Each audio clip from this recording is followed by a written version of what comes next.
Welcome back. ડાંગના વઘઈ તાલુકામાં આવેલા આંબાપાડા ગામની પ્રાથમિક શાળામાં ધોરણ 6 અને 8માં અભ્યાસ કરતા 3 બાળકોના સવારે શાળાએ આવ્યા બાદ 11 વાગ્યા પછી અચાનક જ હાવભાવ બદલાઈ જાય છે। તો અશ્વિન, અમિત અને રાહુલ નામના આ 3 બાળકો છે જેમના ઉપર સાપની માફક સરકવા તેવું લાગે છે અને ધ્રુજવા લાગે છે, ધૂણવા લાગે છે। તો તેમના હાવભાવ અચાનક બદલાઈ જાય છે। આખરે એવું તો શું થાય છે સવાલ છે। તો સવારે 11 વાગતા જ તેમના હાવભાવ અચાનક જ બદલાઈ જાય છે, તેમનું વર્તન બદલાઈ જાય છે। તો નાની વયના કિશોર કહી શકાય એવા બાળકો જે આ પ્રકારનું વર્તન કરે ત્યારે ખૂબ જ ચિંતાનો વિષય કહી શકાય। તો ગ્રામજનો અલગ અલગ અંધશ્રદ્ધાઓ તેની સાથે જોડી રહ્યા છે। જો કે ક્યાંક ને ક્યાંક કોઈ માનસિક સ્થિતિ જવાબદાર હોય તેવું પણ સામે આવ્યું છે। ડાંગની આ ઘટના છે। ધોરણ 6 અને 8માં અભ્યાસ કરતા આ ત્રણેય વિદ્યાર્થીઓ છે, આ 3 કિશોર કે જેમનું વર્તન અચાનક જ 11 વાગ્યા પછી બદલાઈ જાય છે। તેઓ ધૂણવા લાગે છે, ધ્રુજવા લાગે છે, તો જમીન પર સાપની માફક સરકવા લાગે છે। આખરે આવું વર્તન શા માટે એ પણ સવાલ છે। તો કહેવાય છે કે અહીં જાત જાતની જે મનઘડત કહાનીઓ બનાવવામાં આવતી હોય છે અંધશ્રદ્ધા સાથે જોડીને, તેના કારણે જ આ વિદ્યાર્થીઓના મન પર અસર થઈ છે અને આવું વર્તન કરે છે। તો અન્ય વિદ્યાર્થીઓમાં પણ ગભરાટનો માહોલ છે। આ વિદ્યાર્થીઓ જ્યારે આ પ્રકારનું વર્તન કરે છે અને આવી સ્થિતિથી વાકેફ થતા શાળાના આચાર્ય ટંડેલે ટીપીઓને ઉચ્ચ સ્તરે રજૂઆત પણ કરી છે અને તાત્કાલિક યોગ્ય કાર્યવાહી કરવાની તાકીદ પણ કરી હતી, પરંતુ સરકારી અધિકારીઓના બહેરા કાને હજી આ વાત નથી પડી। બાળકોની સ્થિતિ અંગે કોઈ અધિકારીઓએ રસ નથી દાખવ્યો, તેના કારણે બાળકો અને શિક્ષકો પરેશાની ભોગવી રહ્યા છે। ત્રણેય બાળકોને ભણવામાં હોશિયાર છે તેવું પણ સામે આવ્યું છે। તેવામાં શાળામાં આવી ગયા બાદ બરાબર 11 વાગ્યા પછી જ શું એવું થઈ જાય છે, મનોસ્થિતિ એવી કેવી બદલાય છે તે એક સવાલ। તો આ બાળકો ધ્રુજવા લાગે છે, ધૂણવા લાગે છે, ઉપરાંત જમીન પર સાપની માફક સરકવા પણ લાગે છે।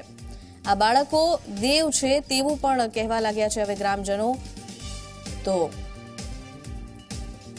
આ બાળકો જે બોલે છે અમુક શબ્દોના ઉચ્ચારણ પણ કરતા હોય છે, દેવ છે, કાઢવા પડ હે, આ પ્રકારના શબ્દો ઉચ્ચારે છે આ બાળકો। તો શું તેનો અર્થ છે, આવું શા માટે વર્તન કરે છે? અનેક સવાલો છે તેમના વર્તનને લઈને। અહીં અન્ય બાળકોને અમારાથી નહીં ડરવાનું તેવી વાતો પણ કરે છે અને શાળાની બહાર ગયા પછી તેઓ બિલકુલ સામાન્ય બાળક જેવા થઈ જાય છે।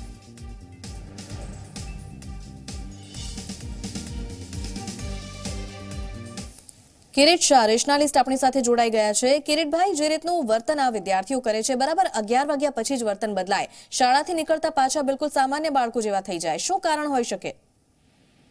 ચોક્કસ આ એક પ્રકારનું નાટક છે, કોઈ જાતનું આવું વર્તન થાય નહીં। પહેલી વાત છે કે બાળકોનું જો નાગ દેવતા આવતા હોય તો તેઓ સર્પાકાર ચાલવા જોઈએ, પરંતુ માણસના શરીરમાં જે હાડકો આવેલો છે સર્પાકાર ચાલી શકતા નથી, એટલે એક વર્તન એમનું ખોટું છે। તેઓ કોમોડો ડ્રેગન જે આવતો હોય છે, ઇન્ડોનેશિયાના જંગલોમાં કોમોડો ડ્રેગન આવે છે, એવી રીતની ચાલ ચાલે છે। નંબર 2 કે નાગ દેવતા શાળામાં શા માટે આવે છે? 11 થી 5 ના ટાઈમે એમના આવવાનો ટાઈમ ફિક્સ હોય?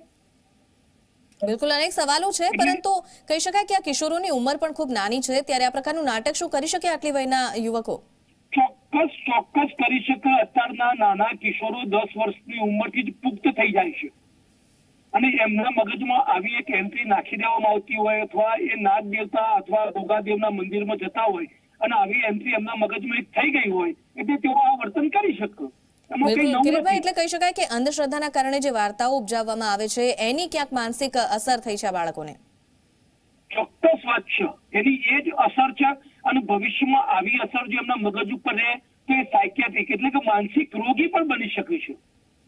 બિલકુલ, તો આવા બાળકો સાથે કયા પ્રકારનું વર્તન કરવું જોઈએ, ઇલાજ શું થઈ શકે?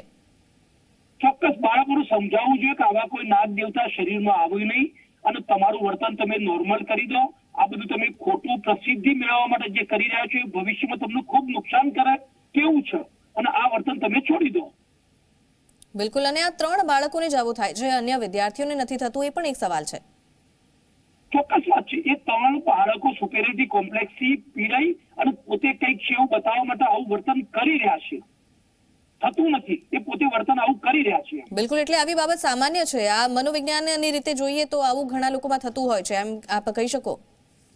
ચોક્કસ વાત છે, બધું સામાન્ય છે। માતાજી આવવાના આ બધી સુપરિયોરિટી કોમ્પ્લેક્સથી પીડાતા લોકો પોતાનામાં કંઈક છે સિદ્ધ કરવા માટે આવું બધું કરતા હોય છે, પરંતુ આ એક પ્રકારનું નાટક જ છે।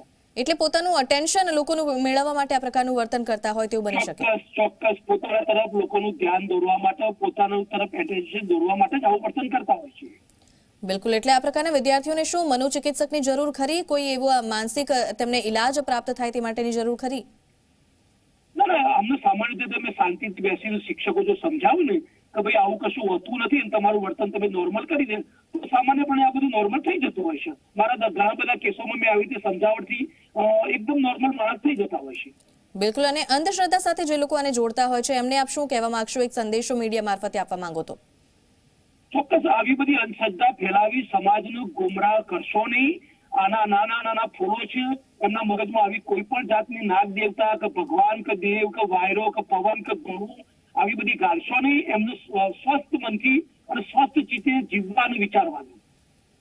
જી કિરીટભાઈ, આભાર આપનો અમારી સાથે જોડાવા માટે.